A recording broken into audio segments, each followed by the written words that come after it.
Hi, welcome back everybody. My name is Debbie Kemp. I'm the head of membership at Amber and BGA.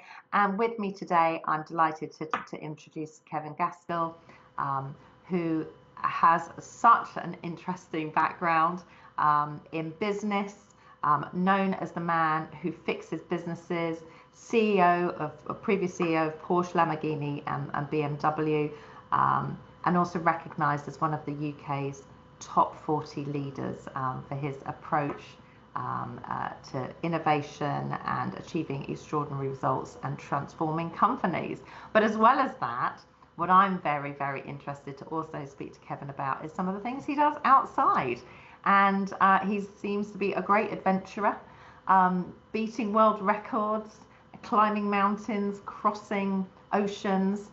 So I'm really pleased to be able to spend this time with you, really picking your brains on what has made you so successful and so accomplished in life. So without further ado, Kevin, it'd be really great to sort of hear your stories, but I'm particularly interested in your early career.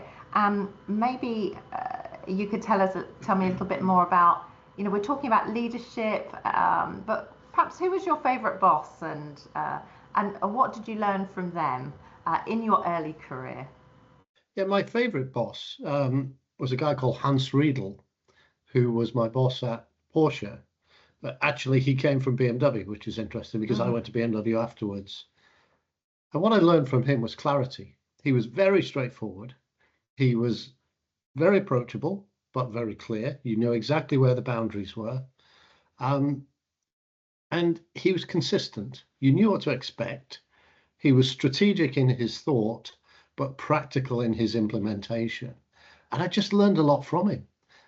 He was great at follow-up. He was great at knowing how to get things to happen and then making sure they did happen. So he's very, very pragmatic, which, in business you need. It's all very well for people to be strategic, but at the end of the day, that strategy has got to be translated into practical development. And I learned a lot from him. Fantastic. And do you feel, in terms of your business success, you were able to emulate that exactly in your leadership style, or how did you evolve from that?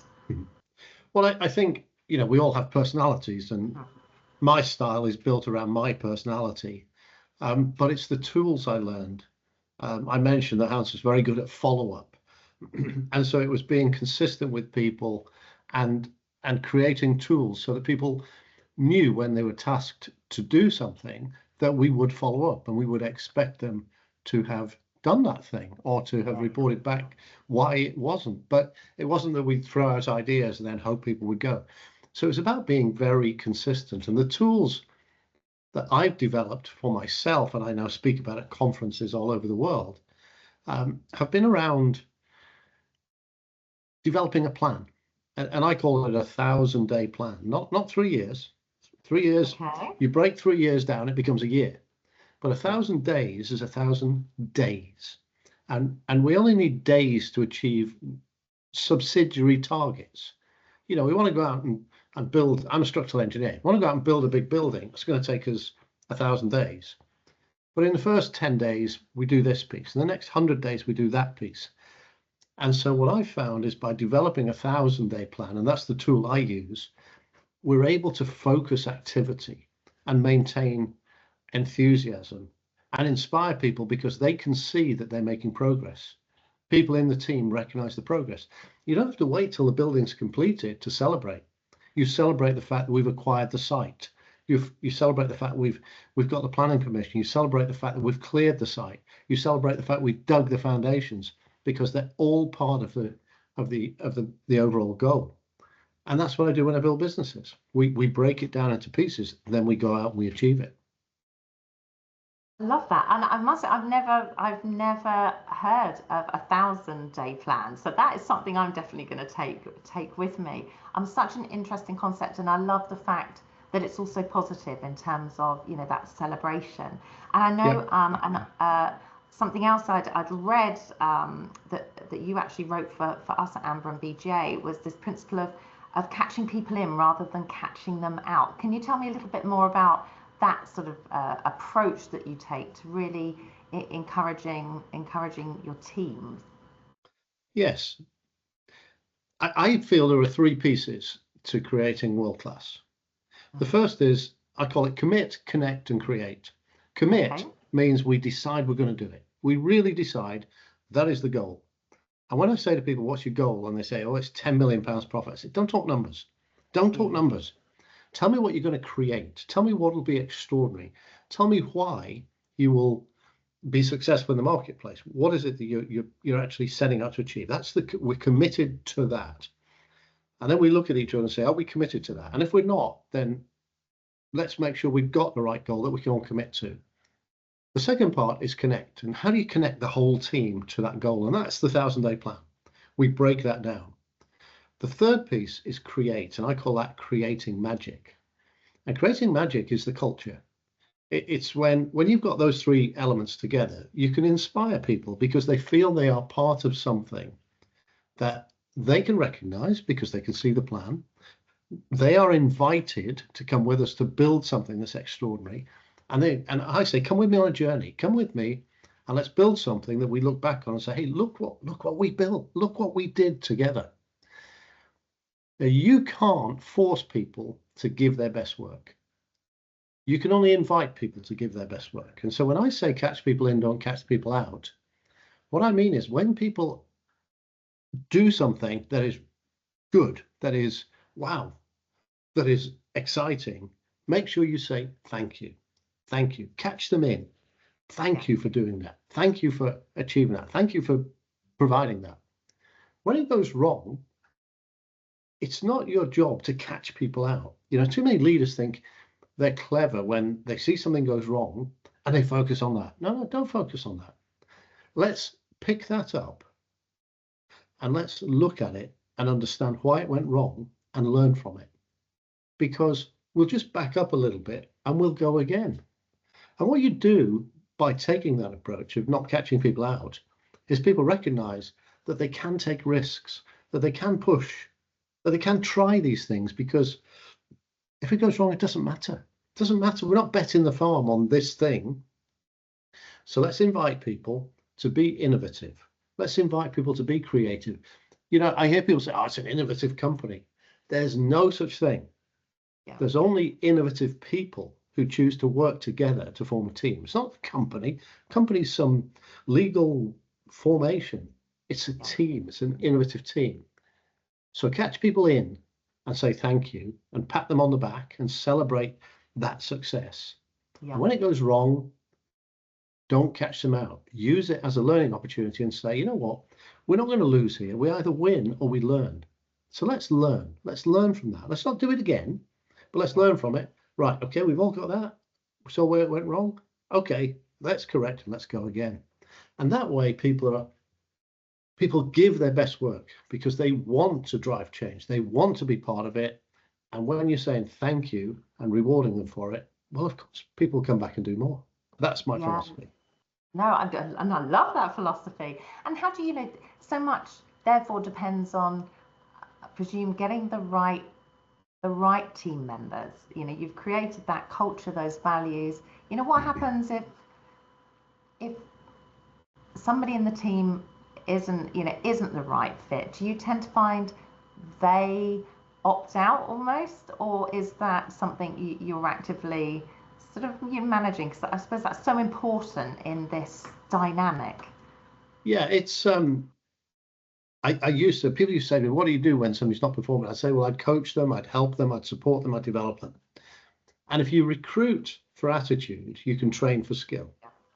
But if people have got the wrong attitude, then I ask them, are you really committed to this? This is where we're going. Are you committed to it? And if they look me in the eye and say no, then I say, right, then let me help you go somewhere else, because this is not your dream. It doesn't make you a bad person, but if this is not what you want to do, let me help you to go to where you do want to go. And I take people out. And I used to take years to do it, and I don't now. I take weeks to do it now. I'll talk to them. We'll discuss it. And it's a case of saying to them, look, this isn't working for you, and it's certainly not working for us. How do we help you to find something that is your dream? Yeah. And positioning it that way, going back to that original commitment, it still feels positive. You're having that conversation with me, and I would still be thinking, okay, I can, this is somebody I can work with. They're doing the right thing by me. And yet that's such a difficult skill, I think, for many leaders to be able, and that's probably why you get asked the question so often, because so many leaders don't quite get that right.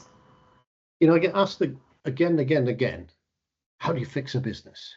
And I say, it's actually straightforward. It's actually straightforward.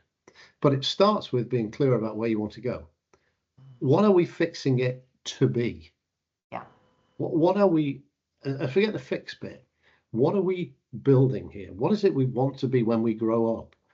And if we can define that, then we can invite the people on the journey. And we can invite the whole team to be on the journey. And you can give people the authority and the accountability to make a difference. Now, you have to give the authority away. And I say to leaders, listen, you're not there to be a genius. You're not. We're not genius. Just because it says leader, title, manager, director, whatever, you're not necessarily a genius. Maybe some are. But, they say everybody is at least 5% genius, at least 5%. Einstein was 55% or whatever he was. Everyone's 5%.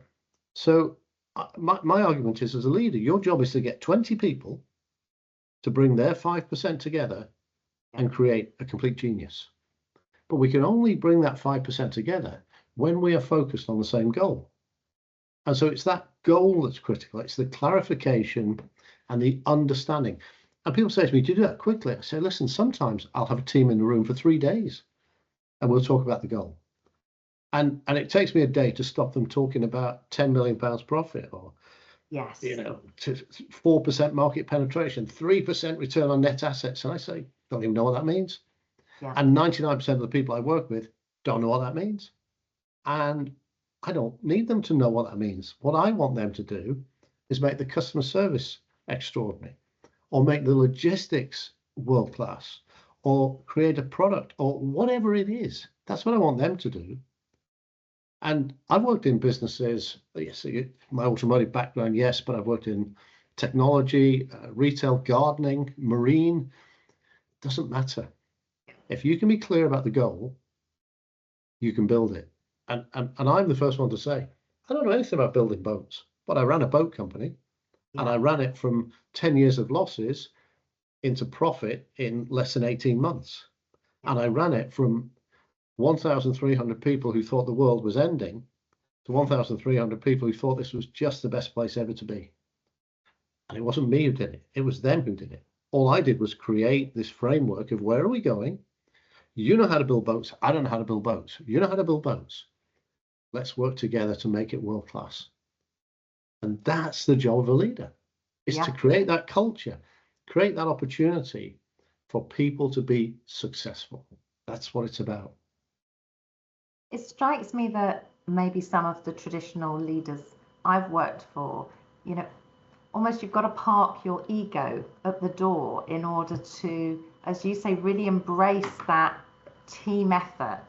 Yeah. How do you, if you've walked, I don't know, let's say you're one of our MBA students, you've walked into a boardroom, you've got maybe a challenging boss that isn't emulating all of these things that we're talking about and all of these, leadership qualities. How do you manage that? How do you manage upwards and try and encourage everybody to work together as a team and to lose those egos? Yeah, you do it by being objective. You do it by holding your boss to account. Mm-hmm. You do it by encouraging your boss to help you to find that goal, vision of success. And then you do it by following up with your boss to say, look, here's where we're going, and actually manage your boss.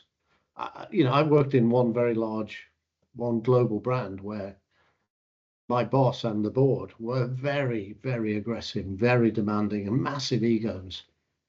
And we had to just be very objective and don't take it emotionally, don't take it personally. just deal with the facts. And if somebody wants to blow off steam, let them blow off steam. It's irrelevant. It's completely irrelevant. Let's just deal with the facts. And so I tend to just get very objective at those points. And you'll find, because you are holding them to account, they have to perform. You will find, and I've had this when, they say if you're the smartest person in the room, you're in the wrong room. Okay. And I try to recruit people who are smarter than me, and that's not difficult to do because there's a lot of smart people out there, and I'm not one of them. So I invite people in who are going to challenge me, and it is uncomfortable. But they hold me to account. But it makes me up my game. Makes me make sure I'm being consistent and following through and doing what I said I would do for them, with them, supporting them. And so what I would say to young people as they build their career, or people who are being promoted, is be objective, be factual, be firm, be clear, be confident. The people don't know how to do your job better than you do. You know how to do your job. Be confident in it. Don't let people put you off.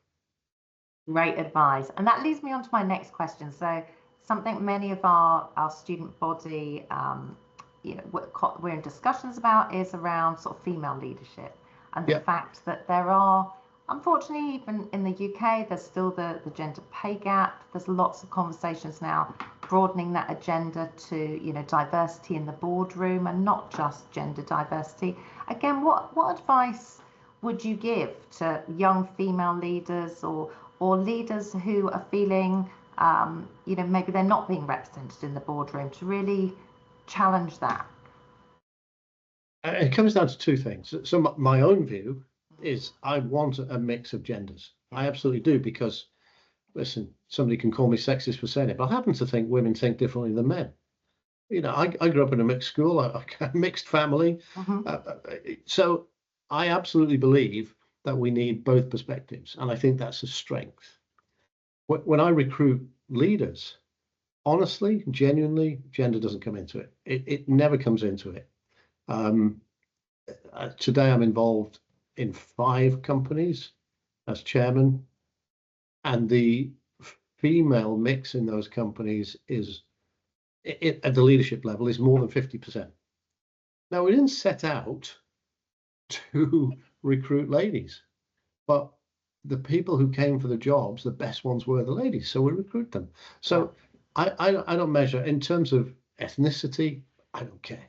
Honestly, I'm not bothered where you're from. Can you do the job? And if we've got people with different backgrounds and different references, again, that just adds strength. If I'm thinking of going overseas, wouldn't it be great to have somebody in the team who was from that country, who had reference to that country? So I see all of this as positive. In my biggest business today, the female membership in the team is about 30%. Now, it's not 50%, it's about 30%. All sorts of reasons for that, but we actively try to recruit the best people for the roles, and I can only appoint the people who walk in through the door. Of course. And I actually don't believe in positive discrimination. That's tokenism, and I don't want that. But what I would say to somebody who feels they are being challenged because of one discrimination or another is push back. Be confident. And if that company is not working for you, then be bold enough to walk away and do something else. And I know that sounds like you're giving in to, but ultimately, we've all got our own career to manage. And if you're bouncing off some kind of ceiling, then go somewhere else, because the best people will travel. Yes. And I always say about my team, if I get 3 to 5 great years out of somebody, I'd rather have that and know I've got strong connections elsewhere in the business world than have people who want to be with me forever and actually they're not operating to the level we need. So movement and change, it's positive in my view. Yeah. Now and again, that's also a very sort of refreshing viewpoint that, good people will move on, but they'll always be your advocates, ambassadors, partners in the future. So yeah, absolutely. Really interesting take on it. And in terms of, again, we talk a lot in business schools about sort of leading these multi-generations now, as we are all working until, the later years and enjoying work, but it's just the dynamics around cross-generational work. Again, any words of advice on how you motivate these multi-generations and the different attitudes that they bring with them to work? I think I hear so many different stories about this. I hear young people don't want to come into the office. Young people actually do want to come into the office, but the middle ranking management don't want to come into the office. And so the young people are not learning because they're not mixing, they're not having the copy machine conversation with somebody, or they're not sitting across the desk from somebody who's got experience and they can learn by listening to the telephone conversations and all of the informal training and learning that goes on as your career develops. So I try not to, I genuinely don't believe that Generation Z only do this. And no, they're all people. We're all people. And people are different. So I do believe in people working together. I do believe in people coming into the office, because my experience the last 5 years is that it's suboptimal when people are dispersed. So for some roles, okay. But honestly, you want to build a world-class team, get them together. I used an analogy recently, and I said to somebody, "Oh, you think it's a great idea?" I said, "Well, you know what? Pep Guardiola has just tried a new management technique at Manchester City." And they said, "Oh, what's that?" I said, "Well, he said to his team, listen, guys, we're not doing so well. So what we're going to do is we're all going to train. We're going to play on a Saturday, and then you get Sunday off, and then you can train at home Monday, Tuesday, and Wednesday. So I want you to go for a little run. I want you to put some pegs out on your lawn and zigzag, and I want you to kick a ball around, and then come in on Thursday, we'll have a team talk. And then on Friday, go and do some training on your own. And then on Saturday, we'll play the game." And this person looked at me and didn't realize I was being sarcastic. So, "Well, I don't think that'd work." I said, "No, I don't think it'd work either. So why do you think it would work in business?" Yeah. "Well, it's different." "No, it's not different. We're a team. You have strengths, I have strengths. You have weaknesses, I have weaknesses. Our job is to come together and create a stronger team than we are as individuals. We can only do that if we know each other, if we work together, if we understand each other. And a key part of that is co-location. Now, people say, "Yeah, but traveling takes long." Yeah, okay. 1 day a week, if you're traveling, if you're a salesperson, 1 day a week doing your admin, I get it. But if you are working in a team, I would rather have you together. Now, there are lots of people who will disagree with me, and they're entitled to their opinion. I'm only going on my 35 years of running companies to say we work together when we are together. Yeah, fantastic. Thank you. All good advice. So now tell me a little bit more about some of the adventures you've been on, and again, how they relate to your sort of passions and your philosophies. So particularly, many things impress me, but the fact that you have got a world record as a team for rowing across the Atlantic Ocean when you didn't have any sort of formal training beforehand. No, we didn't.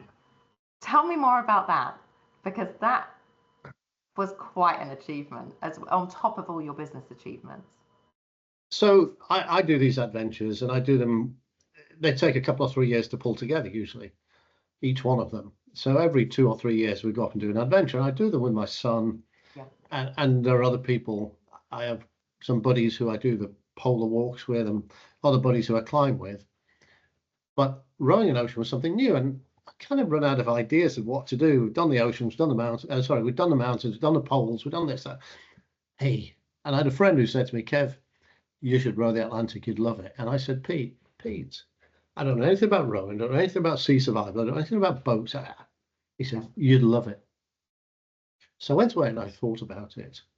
And I said to my son, "Matt, how do you fancy rowing the Atlantic?" And he said, "No." I said, "Why?" He said, "We don't know anything about it." I said, "I know." He said, "No." He said, "It's pain, and more pain, and then you die." I said, "Yeah, but other than that." So he said, "No, thanks." And I thought and thought about it, and I met somebody who said, "I'd do that with you." And I've got two friends who would also join. It's a team of 4.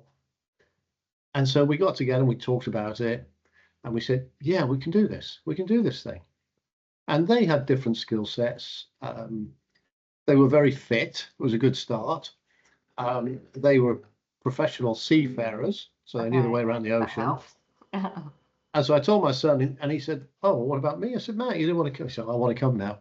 So we suddenly became a team of 5. So it's a 9-meter rowing boat. There's a little cabin at each end. And the objective is to row from Spain to the Caribbean in the fastest possible time. And it's a race. And it goes every year. It takes you about 3 years to prepare for it properly. And we took the view, and as part of the conversation, we said, we're going into this thing, we're going in to win, which is a ridiculous thing to say because there's Olympic oarsmen in this and oarswomen in this thing. So it's a ridiculous thing to say, but we said, no, we're going in to win. And the night before we went, and we trained together for 3 years, somebody said, well, we want to break the world record. And I said, well, hang on, what do you mean? No, we want to break the world record. So not only do you now want to win, but you want to break the world record as well. Yeah, okay. Yeah.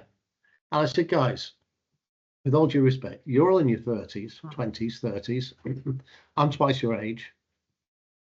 So why don't we do this? I'll show you how to run an expedition. We'll cross the ocean.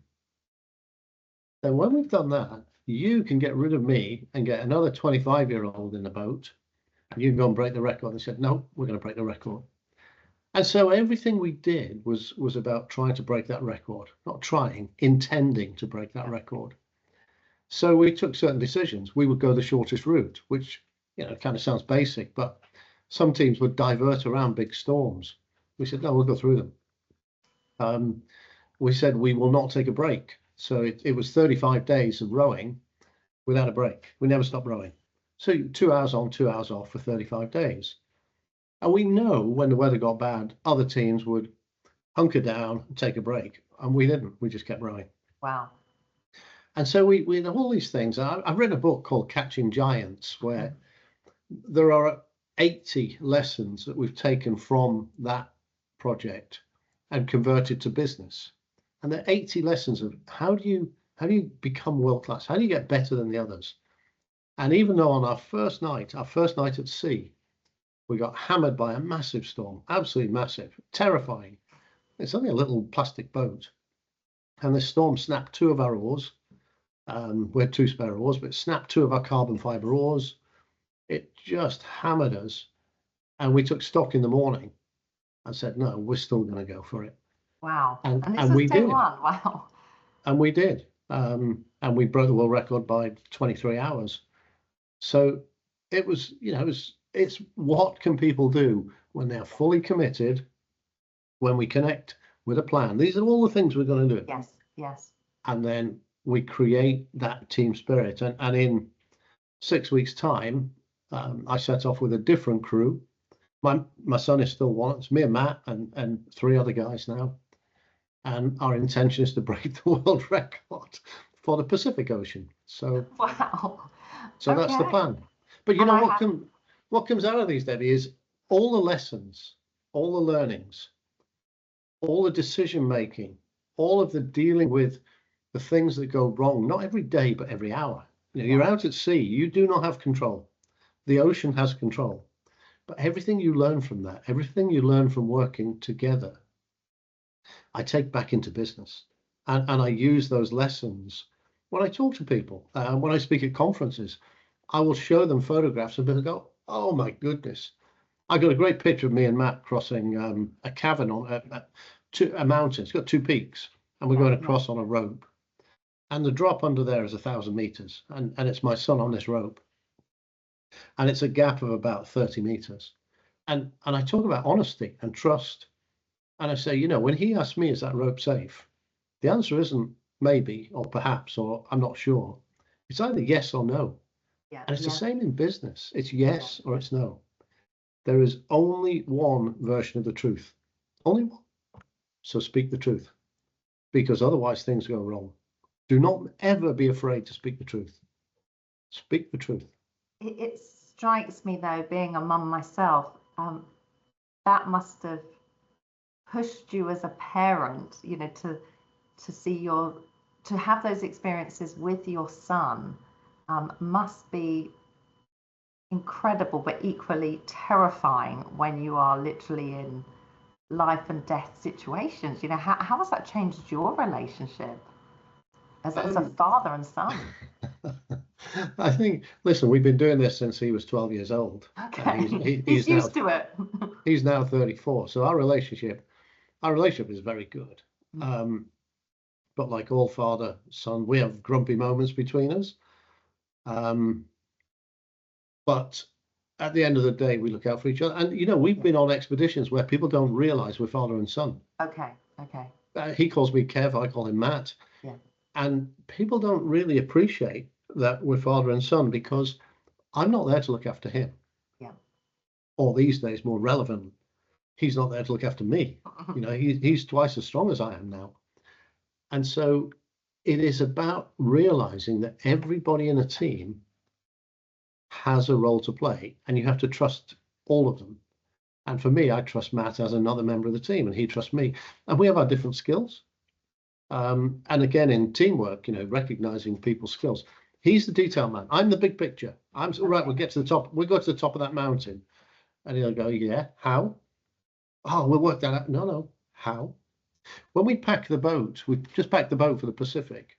There are nearly 5,000 different items on that boat. Okay. And that's everything from every piece of food to every nut and bolt and screw and washer and repair kit. It's 5,000 items. He has that catalogued. He knows where everyone is. He knows what it is. He knows the calorific value of every piece of food. Me, I'm just the cookie who says, right, let's go. Yeah. And that's my skill, perhaps, but it's certainly my weakness that I'm the charger. Yeah. And that's why when I build teams, I need people around me who will do the detail, because the detail, I know it's important. Yeah. I'm just not good at it, and I don't like it. Mm-hmm. So I need people around me who enjoy making sure processes are organized, because that's their skill and they're good at it. And I'm so grateful for them. Yeah, and very much playing to your strengths. No, it sounds absolutely incredible. Now, tell me, tell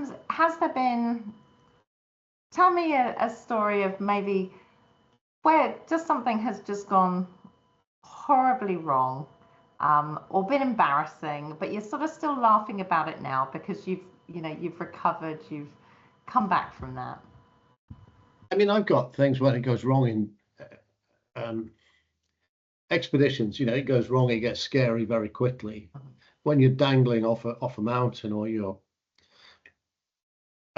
in reality on the Atlantic, we were 1,500 miles from land in any direction. We turned the boat over. The boat was upside down.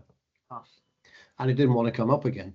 And the water's going up and down by 30 feet. And we looked at each other and we just laughed.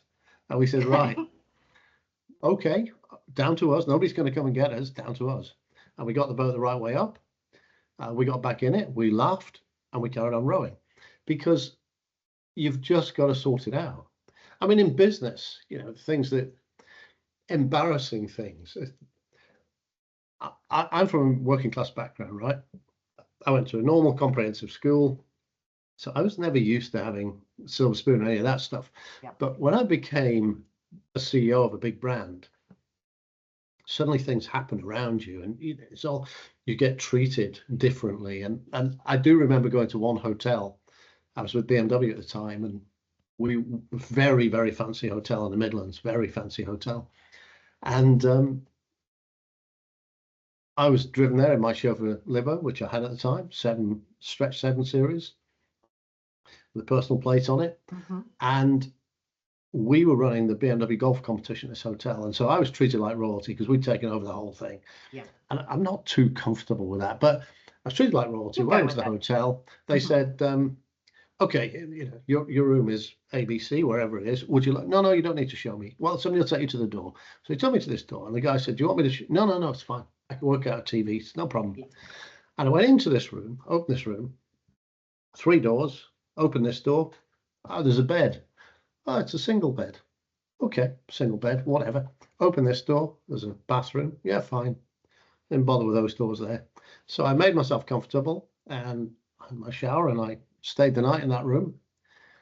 And in the morning, just as I was leaving to go out and host this golf tournament, I opened the other doors to see this magnificent suite that I'd never been in. And I'd slept in the maids' quarters. Oh, okay.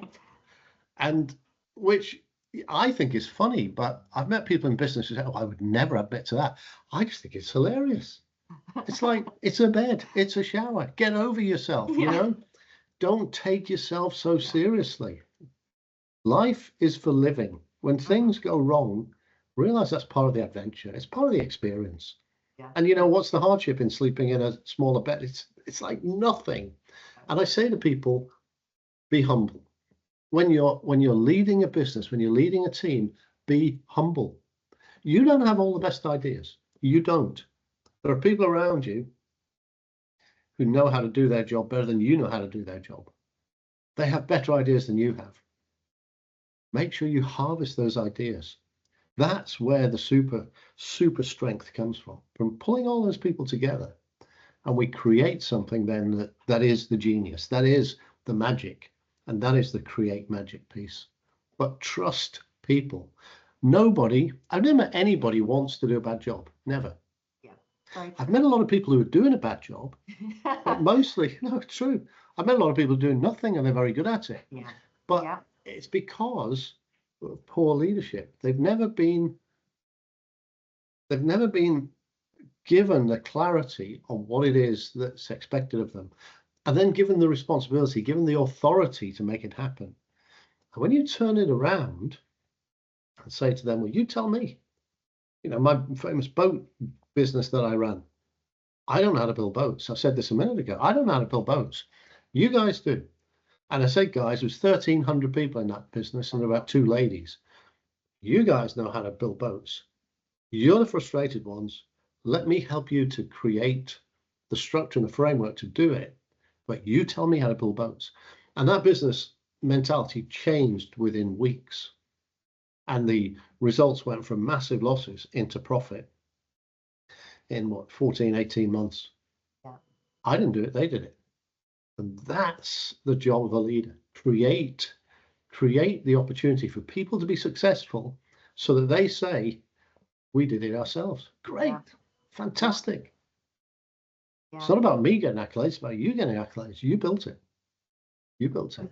It's such a privilege, isn't it, to be a leader, and yet not everybody does as good a job as you do. So I think your advice earlier about, you know, if the fit isn't right, if you're not feeling that you can, you know, you're not being inspired and your organization isn't getting the best out of you, then maybe, you know, take charge and go find your own dream. Yeah. Go find your own dream, or go build your own dream. Yes. I've just created a business called Smarter Britain. Mm-hmm. And Smarter Britain is about helping people to start their own business. Because I speak a lot of schools, and I speak at colleges, and you know, we've got MBA students listening to this. And some people want to go out and do a career role. Others say, no, I've got an idea, but I don't know where to start. And so we've created this thing called Smarter Britain to give people for free the structure, the tools, the opportunity to go and create their own businesses. And then as that progresses, we bring mentors in down the track. But it's just about saying to people, find your dream. Life is short. Life is short. You know, 5 minutes ago, I left university. 5 minutes ago, I left my MBA. I was very young when I did my MBA. I was 22, 23. 5 minutes ago, I finished that course. And now here am I, 40 years later, thinking, wow, where did those 40 years go? Yeah, quite. So I say to people, you've got a passion, follow it. Follow it. Go do it. Don't let anybody tell you you can't. If I had £1 for everybody who told me, well, you can't row across the Atlantic, it's impossible. Yeah. No, it's not. Yep. No, it's not. You think it is, but that's your opinion. It's not impossible. People have done it. So we're going to go and do it. And when I walked away from BMW, I quit. I just led the business through 5 years of record growth. 5 years. and I quit. And people said to me, "What the hell are you doing? You're mad." I said, no. I've done what I wanted to do. Yeah. I've got a dream. I want to go and build my own business using this funny thing called the internet to do things differently, because the established motor industry won't do it. So I'm going to go and do it. Honestly, Debbie, everyone told me I was nuts. Stories, I'd had a nervous breakdown, I'd done this, that, and the other. No. And 6 years later, that new business was the standard for the motor industry. Everybody uses it. I was at a conference the other day. I mean, this is 20 years ago now when we started it. I was at a conference the other day, an automotive conference, and people were speaking about that business. It's called OneLink, Epic's OneLink. And people were speaking about it as the standard. And they had no, I was in the room, they had not a clue that I started that business. Wow. Not a clue. And it was quite nice they'd done it. I didn't say, "Hey, you know what I do?" No. I just sat there and smiled internally and thought, good. We achieved what we wanted, which was to change the industry, to give the industry new tools, to make the industry more efficient, more effective. That's what we believed we could do, and that's what we did. Amazing. But that comes back to you being humble. I think I would have jumped up at that point and said, that was me. I didn't have that breakdown after BMW, but well done. That's amazing. Now, I do want to finish on a question which I'm hoping you've never been asked before. Oh dear. So, apart from yourself, who is the most famous Kevin that you really admire?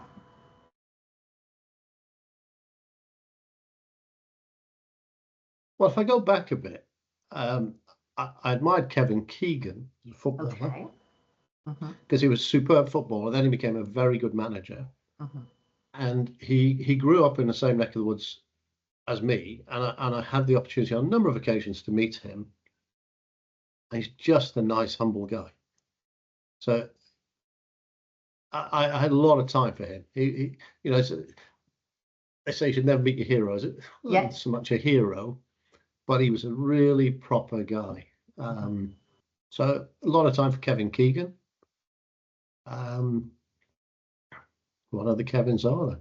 Who's the guy in Yellowstone? Kevin Costner. He'd have been on my list. Yeah. Yeah, Kevin Costner. I mean, watching him from afar, I've never met him, but he seems to have achieved some really significant goals. And I don't just mean the acting. Yeah. I heard him tell a story about the guy who wrote Yellowstone and how he'd coached him, and this guy had come from nowhere and he'd coached him through. So I respect that. I think that's great. And I think it's great that, you know, he's the man. I've never watched the program, but he's the man who's the front and center of the program. Yeah. But he was giving the credit to the other guy, and I thought that was impressive. You should watch it. It's a very good show. 6 seasons. Everyone keeps telling me that. Yeah. Not my kind of thing. Okay, fair enough. I don't watch TV. You don't have time. You don't have time. No, life's too short. You're too busy rowing and going up mountains. Yeah. No, good for you. And running businesses. I mean, running businesses. Yeah. 90% of my time is work, honestly. Yeah. But it sounds like you enjoy it and you add so much value to the businesses and I love teams. I love it. Yeah. And I love it when teams are successful. I love it for them. Yeah. It's great to watch them be successful. Yeah. Fantastic. Well, listen, I'm sure everybody who listens into this will be really inspired by your thoughts and all of those tips you've given us on leadership. And I think everybody will probably be looking out and looking you up to say, God, I want to work for this guy and be part of this team. So congratulations. Thank you so much for sharing those incredible insights. And most importantly, please stay safe on your next big adventure. Thank you. Follow us on the Ocean 5. I will follow you, and I've no doubt you will have another great story to tell following that. But good luck to you and the team and to your son with that endeavor. So thank you so much, and I really hope to speak to you again at some point and to check in and see what you're up to in the next couple of years. But thank you very much. Thank you. Okay, so thank you. That was amazing. Thank you for that. Right. Have you ever been asked that question about who's your favorite? Great. I was No. thinking, like, how do I ask something that you're so well versed on these things? That's a great question. Good. Good.